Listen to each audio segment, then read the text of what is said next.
Tapi kalau orang paham syariat itu bisa sekejap selesai. Kenapa? Sebelum saya nikah, saya bilang sama istri saya, Dek, ada satu hadis yang kamu harus hafalkan dari Baihaqi. Rasulullah Shallallahu Alaihi Wasallam berkata pada para sahabatnya, maukah kalian saya beritahu tentang istri-istri kalian yang calon penghuni surga?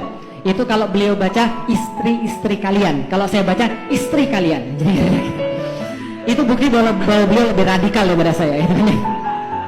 Yang pertama kata Rasulullah, yang pertama adalah yang penyayang, yang lembut tutur katanya, yang bisa ngurusin anak-anaknya, itu yang pertama. Yang kedua, yang banyak anak.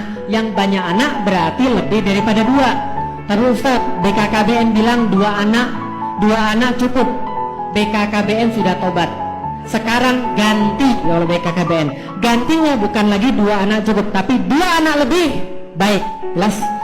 2 anak lebih baik. Nah, jadi harus lebih daripada 2. Itu adalah program pemerintah. Jelas ya? 2 anak lebih baik. Nah, itu yang kedua, banyak anak. Berarti 3 ke atas. Beliau sudah masuk lah, kira-kira gitu ya. Nah, saya alhamdulillah anak saya 4 gitu kan ya.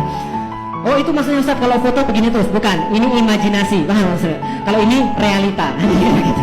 Baik, nah yang kedua adalah banyak anak. Yang ketiga adalah kata Rasulullah yang paling bermanfaat buat suaminya. Ya, kalau suaminya di rumah, menyenangkan bagi suaminya. Kalau suaminya pergi, dia menjaga dirinya di hadapan Allah Subhanahu wa Ta'ala. Yang keempat, yang paling penting, kalau dia marah sama suaminya atau suaminya yang marah kepada dia, maka segera istrinya, baik dia yang marah atau suaminya yang marah, dengerin baik-baik, dia marah atau suaminya yang marah, dia segera menghambur ke pangkuan suaminya, lalu dia berkata, wahai suamiku, aku tidak bisa memejamkan mata sebelum engkau meridhoi aku. Itu cuma ada di dalam Islam. Dan itu baru bisa berlaku kalau orangnya paham agama. Lah kalau orangnya paham agama, kayak saya sama istri saya, Dek, Umi ingat hadisnya, langsung yang terjadi berikutnya episode yang sudah kita tahu sama-sama.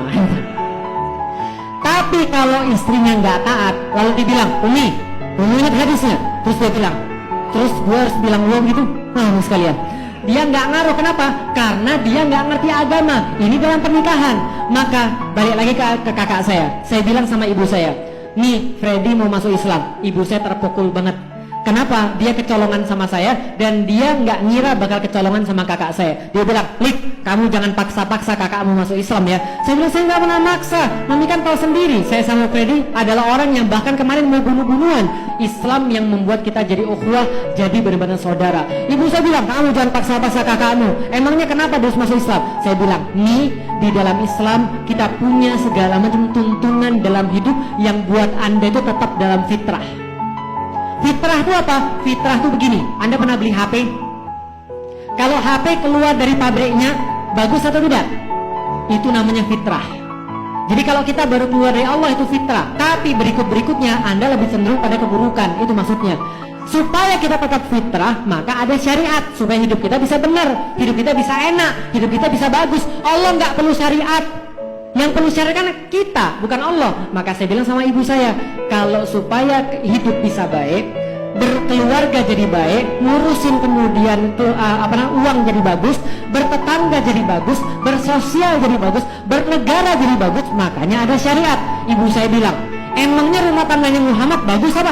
Kakak saya yang jawab, bukan saya. Saya mau jawab tapi saya tahan. Yang jawab kakak saya. Ya, kakak saya bilang, istrinya banyak tuh.